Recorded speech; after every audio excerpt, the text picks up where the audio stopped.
What is up, Heat Seekers? This is it, our first post-combine SuperFlex Rookie Mock. Let's not waste any time. Let's get to it. Let us know in the comments below who is the biggest value in your mind, and here it is.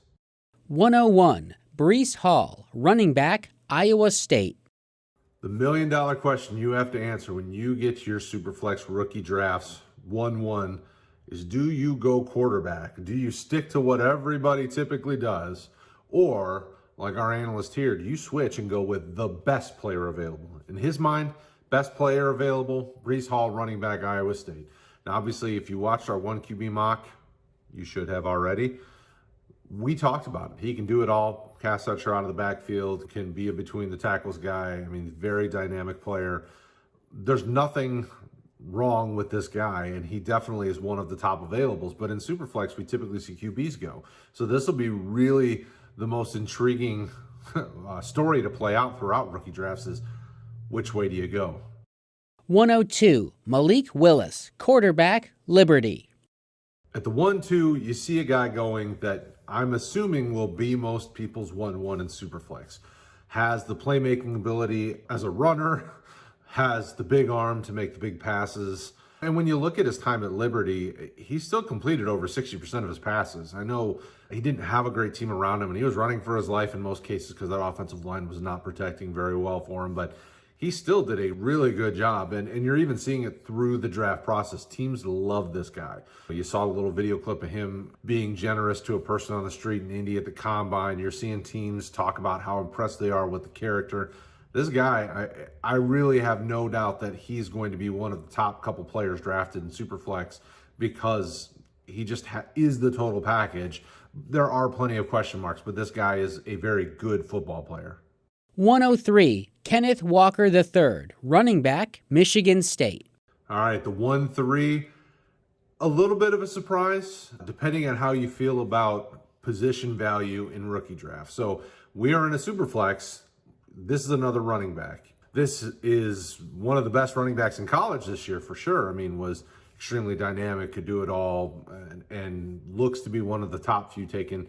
But you're seeing the positional scarcity of running back make this a little bit more of a position to just target in drafts. And you're seeing it here in this mock with the analyst taking Kenneth Walker. And it'll be interesting to see if other quarterbacks, the Corrals of the world, or probably not Carson Strong with the injury history. Will a quarterback push up here because of Superflex, or will you continue to see running back and wide receiver because of their position and the best player available? 104, Matt Corral, quarterback, Mississippi. All right, at the 1-4, we see a guy that should push for 1-1 overall consideration in Matt Corral. As you can see, Kevin says here, is great at the RPO game, which is very good for the modern NFL and is what we hoped Baker would become. But he's not wrong there. Matt Corral does a great job seeing the entire field, making things happen. Now, obviously, it's been quiet in the draft process just because he hasn't been able to do things, but that's going to heat up once we get to pro days and move forward. And Corral will be a hot name, and I bet he vaults himself into that conversation as one of the top quarterbacks drafted in the NFL draft as well as fantasy drafts. 105, Treylon Burks, wide receiver, Arkansas.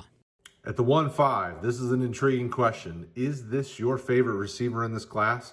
Because a lot of guys are big fans of Treylon Burks. And as you see my boy Desi here saying, very gifted physical specimen we have here that should push for day one consideration in the NFL draft. And if that's the case, he's probably going to push for right around here. You could see him go anywhere from probably 1-3 to 1-5 in rookie drafts if that's the case. 106, Isaiah Spiller, running back, Texas A&M. At the 1-6, Craig is more than happy to get Spiller. This is a guy that can do it all as a very well-rounded runner, and in a situation where running back tends to be the king when it comes to your draft group, your draft class is how high you want to draft running backs. Spiller, Walker, Breece Hall are the top three in consideration in most people's minds, at least at this point. And Craig is more than happy with getting him here because we've already seen top quarterbacks, the top wide receivers, the top running backs, and in his mind, Spiller and Hall are neck and neck when it comes to their value. So getting them top 10 seems like a no-brainer at this point. But with a guy like Spiller, it's a no-brainer because the talent's there, the tape is there. You've seen everything you need to see out of him to know that he's going to be good at the next level. 107, Garrett Wilson, wide receiver, Ohio State. This is going to be a fun rookie draft class, especially at the wide receiver position, because everybody has their flavor, whether it's the athletic freak in Treylon Burks, the physical, gifted, massive receiver, whether it's Drake London, Olave, Wilson, Jameson, John Mechie. There's so many that people all like a lot. It's hard to knock a guy for saying, hey, at 1-7, I'm going Garrett Wilson because I think he's going to be a stud at the next level. I mean, Garrett Wilson's a big play threat waiting to happen. A plus route runner, great hands. There's so many things to like about him. So getting him in top 10 in this year's draft class, in this year's SuperFlex draft, when you know that quarterbacks, there's enough question marks that why not take a guy that you feel comfortable with? And Wilson seems like a smart pick here. 108, Drake London, wide receiver, USC.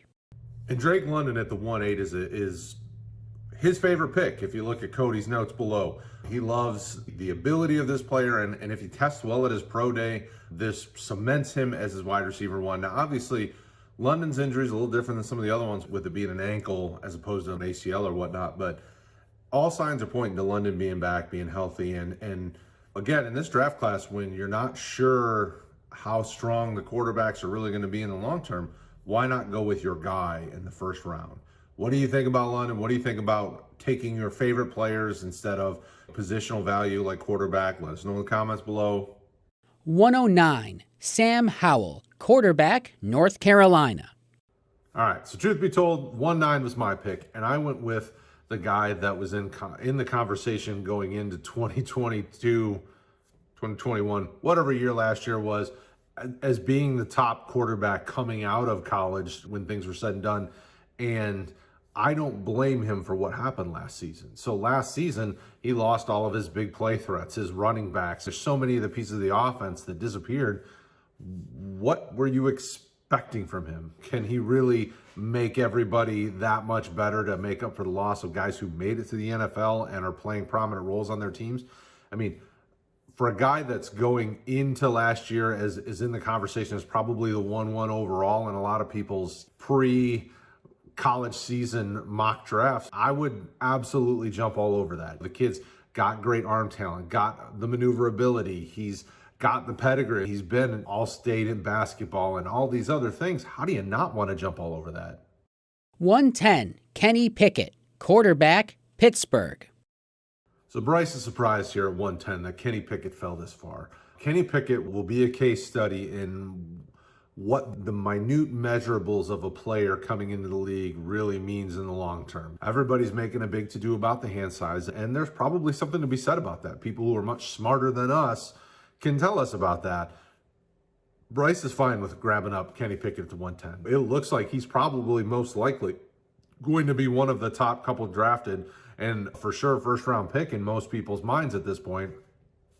Why not take a shot on him in SuperFlex this year, especially in this quarterback class, because there's enough question marks that if Kenny Pickett made something of himself out of this class, I don't think most people would be surprised, whether it was Pickett or Corral or Malik or, I mean, who knows? So why not take a shot, especially this late in your first round? 111, Chris Olave, wide receiver, Ohio State. I won't tell you that Bryce is a big Ohio State fan. His pick here at the 111 will prove that for itself. I chose Chris Olave because he believes he's the best route runner in the class. And I think most people are going to agree, and that makes him a big RotoHeat fan because we love our route runners. I have no doubt that this guy will be successful at the next level. The question is, how much fantasy success is he going to have? And that is an interesting conversation.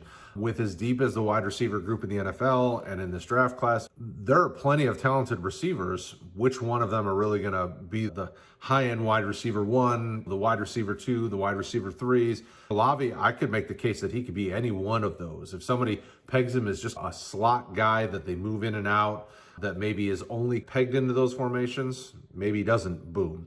Is he the Debo role where you're getting him all over the field and letting his speed and his ability and his escapability make big plays? then sky's the limit. Yeah, I mean, is he an outside guy? They move him all over the formation. Who knows? But it's a great pick if you believe that he is one of the best in the class. Why not take a shot on him here? 112, Jameson Williams, wide receiver, Alabama. I rounded out this first round with one of my favorite receivers in this class, Jameson Williams from Alabama, because he is already being pegged as the top wideout in this class. Now, obviously, everybody's got their favorite people to listen to, and everybody's got an opinion. But I think the great thing about Williams is not only the big play threat, the ability that he showed on film at Alabama this last year, but the fact that I think he probably slides just a little bit in this class because of the injury. He'll bounce back just fine from it. But that could mean he lands at a team that's already got a really good offense and could utilize a great receiver like this. So if you can get somebody that has wide receiver 2 type upside or higher at the back half of round 1, why not take a shot? That's what I was thinking in my mind. You could go quarterback here. There's still a couple left that you could take a shot on, but I was going to go with what I felt was more of a sure thing. All right, so that wraps up our first SuperFlex Rookie Mock post-combine edition. Don't forget to check out our 1QB mock by clicking there, and we'll see you in the next one.